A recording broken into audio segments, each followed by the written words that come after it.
nehogy valaki megtévesszen titeket.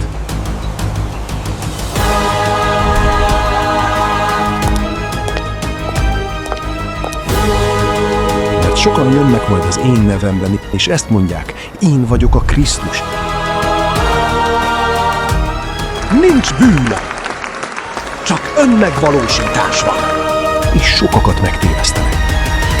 Fogtok hallani háborúkról, és hallotok háborús híreket.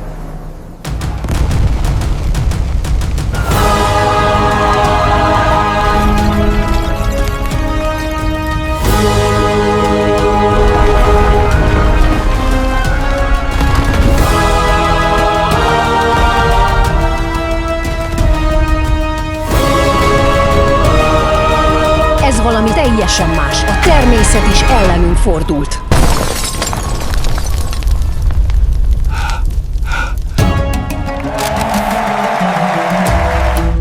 De ez még nem a vég. Béke és biztonság. Az ég zárva marad!